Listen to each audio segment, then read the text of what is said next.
Godina Wallagga Bahaa aanaa Nuunnuqumbaa bakkoota hedduutti lolli waraana bilisummaa Oromoo fi waraana mootummaa jidduutti gaggeeffamaa jiraachuu jiraattonni himan. Guyyaa kaleessaa hagayya 5 bara 2020 takka naannawa magaalaa Adaritti lola waraana bilisummaa Oromoo fi humnoota mootummaa jidduutti gaggeeffameen miidhaan ulfaataan gahuu jiraataa naannichaa tokko BBS'tti himee jira. Akka namni kun himutti guyyaa kaleessaa ganama toora sa'aatii takkaaf walakkatti ganda gurree jaanoo fi birrinqaas jidduutti lola waraana bilisummaa Oromoo fi hidhattoota mootummaa jidduutti gaggeeffameen waraana mootummaarraa namoonni 30 caalan ajjeefamuu ragaa waliin qabaachuu hime. Waraanni mootummaa kanneen ajjeefaman malees kanneen madaayan hammi isaa baay'ee ta'uu hime. Waraana miidhame keessatti milishoonni kan baay'atan yeroo ta'u milishoota 200 gahan konkolaataan naqamtee irraa fe'anii gara naannawa lolaa kanatti duulchisuun dhumaatii kanaaf saaxilan jechuun namni dubbifne kun himeeti jira. Waraanni mootummaa dhumaatii fi madoo irraa hafan gandeen naannichaa keessatti argaman ibidda itti qabsiisuun gubaa jiraachuu hime. Kana malees motorsaayikilii dargaggoo tokkollee akkanumatti ibidda itti qabsiisanii gubuu hima.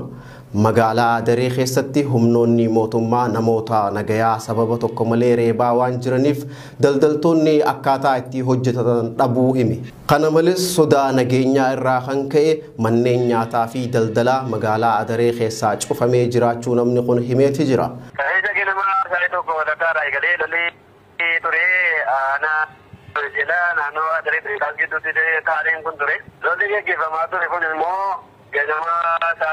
Ganda gurree jaanoo jedhamtu tokko Adaree Majalaayyuu ganda gurree jaanoo birrinqaas gidduutti humna waraanaa naannoo nama 200 kan taatu gara waraana bilisummaa Oromootti malee geessiseenaan tarkaanfii jajjabaa irratti fudhatamee eeggasii humna dabalataa naqamtee konkolaataa 7 gara keenyatti feetee torbanuu achi as irra darbuu hin dandeenye du'aaf madoonsee heddumminaan jira kan yeroo sana duute naannoo nama 30 madoon ishee immoo hammana jedhamee tilmaamamee biran ga'amnee rifeeriin hansaafamee immoo konkolaataan 2 yeroo sana achumarraa fuutee gara Ambootti deemsiftee jirti.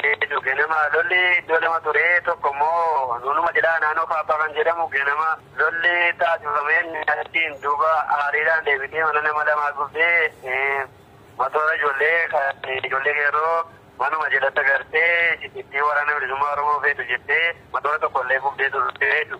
Har'a amma rifaatii guddaa waan uumamee jiruuf sodaadhaan magaalaa keessa ta'aa jiru uummatallee manni nyaataa hundumtuu uummattis jedhaa baqatee waan jiruuf deemanii nama reebaa jiru. Ammaa fi sodaa guddaadhaan waltajjira jiru mareerra jiru. Taateen sun kan inni ta'u ka'e halkan gaafateeyyuu inni annaaf inni nurratti waraanni mootummaa sun walii galtee dhabuudhaan ofii isaanii illee